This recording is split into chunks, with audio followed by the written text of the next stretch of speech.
Mereka dari kita yang mudah lupa ketika dihadapkan pada sesuatu yang harusnya kita ingat atau kita hafal, tonton video ini. Kita mendengar suatu kata yaitu adalah mengingat atau menghafal, kita mungkin akan terbayang-bayang di masa sekolah kita terdahulu, kita disuruh menghafal atau mengingat perkalian atau mengingat rumus-rumus atau bagaimana seperti itu ya teman-teman. Sebenarnya konsep mengingat itu sebenarnya tidak jauh beda dari itu. Tetapi pada dunia kita sekarang, dunia kerja atau dunia mahasiswa lah seperti itu. Nah, mengingat itu tidak hanya terhadap suatu pelajaran saja.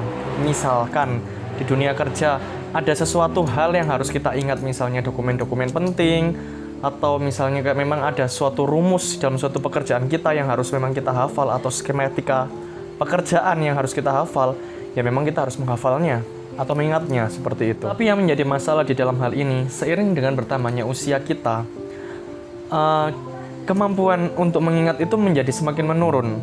Banyak sekali alasan-alasan yang dipaparkan, entah semakin tua kah, entah terlalu banyak aktivitas kah, entah ini dan itu dan sebagainya, seperti itu. Sebenarnya untuk masalah mengingat, memang sih untuk ada suatu hubungan antara umur dengan daya ingat kita, tetapi jangan kita patok apa yang menjadi umur kita akan menentukan daya ingat kita. Sebenarnya tidak juga seperti itu gitu. Kembali lagi pertanyaannya, bagaimana caranya mempertajam daya ingat kita di usia kita yang tidak lagi muda? Jawabannya adalah tetap sama. Metodenya seperti yang dulu kita pernah peroleh di masa-masa bangku sekolah kita. Sebenarnya ya caranya tidak jauh beda dari itu gitu loh. Cara-caranya apa aja? Yuk kita membuat rangkuman. Jadi misalnya kita disuruh mengingat apa, misalnya suatu skematika pekerjaan di dalam tempat kerja kita, misalnya seperti itu. Ya kita harus mengetahui bagaimana runutan skematika kerja kita dengan pasti, dan mengetahui itu tidak hanya mengetahui ini dan itu saja, tetapi benar-benar kita tahu apa yang menjadi fungsi dari skematika itu untuk apa. Lalu dari mengetahui dan benar-benar tahu itu, kita dapat membayangkan lebih mudah gitu loh. Jadi tidak hanya dalam arti menghafal kosong, tetapi kita ingin mengingat sesuatu, ya kita harus mengerti ini fungsinya apa, ini fungsinya apa, ini fungsinya apa, dan bagaimana. Jadi kita dapat istilahnya lebih mudah mengingat sesuatu susunan itu, misalnya seperti itu.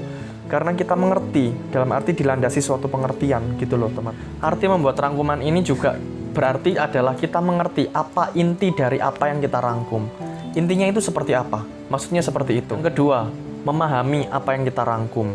Dalam arti, kalau misalnya tadi kita sudah benar-benar mengerti runutan misalnya skema kerja kita itu seperti apa, misalnya yang ini untuk apa fungsinya, yang ini untuk apa fungsinya, yang ini untuk apa fungsinya. Di dalam tahap yang kedua ini adalah memahami apa yang kita rangkum. Kita lebih memahami lagi dari yang pertama tadi itu kita meringkas, kita lebih memahami lagi apa arti yang kita ringkas. Maksudnya seperti itu. Hal ini memang kita harus benar-benar mengerti apa yang kita rangkum itu, kita harus benar-benar mengerti. Jadi kita tidak hanya menghafal-hafal kosong seperti itu.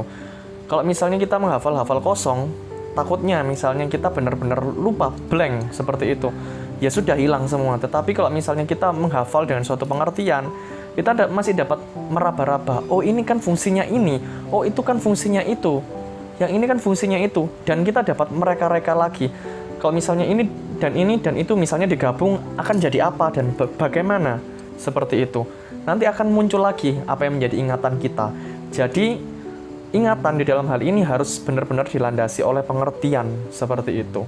Pengertian akan apa yang kita rangkum, maksudnya seperti itu.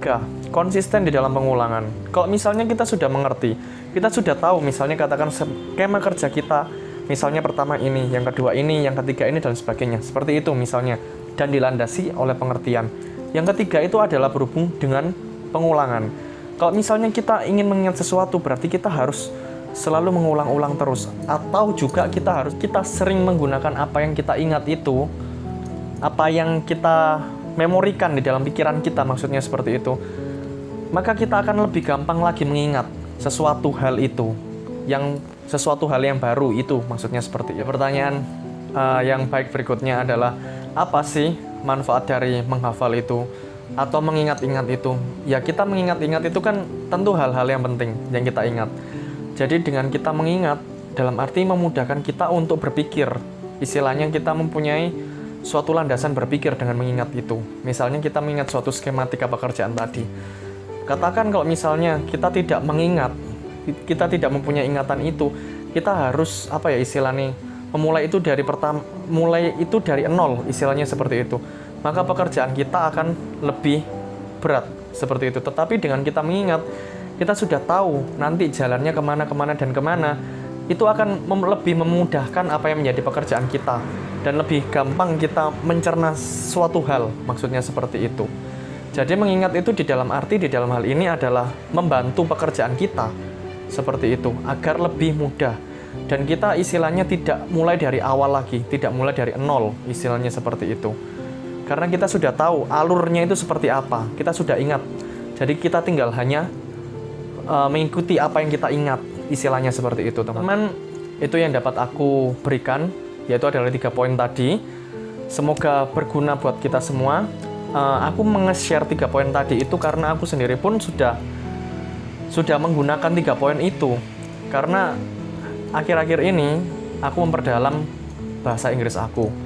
Dan untuk benar-benar mengingat vocabulary dan ini adalah phrasal verbs, itu aku menggunakan ini 3 cara tadi. Yaitu pertama, membuat rangkuman. Rangkuman kita mengerti apa yang kita rangkum dengan suatu pengertian itu tadi. Memahami apa yang kita rangkum. Dan yang ketiga, kita terus mengulang apa yang kita rangkum. Seperti itu. Oke teman-teman, sukses selalu ya buat kalian semuanya. Semoga kalau misalnya kalian menghafal sesuatu, entah itu di kuliah, ataupun di tempat kerja, suatu apa misalnya dokumen atau apa, semoga kalian cepat ingat dengan 3 langkah tadi. Oke teman-teman, terima kasih banyak. Jangan lupa komennya, kalian bebas berkomentar apapun di bawah, terutama kalau misalnya kalian mau share bagaimana cara mudah mengingat sesuatu menurut versi kalian. Seperti itu ya teman-teman. Dan jangan lupa untuk like dan subscribe di sini and share. Oke teman-teman, demikian. Goodbye.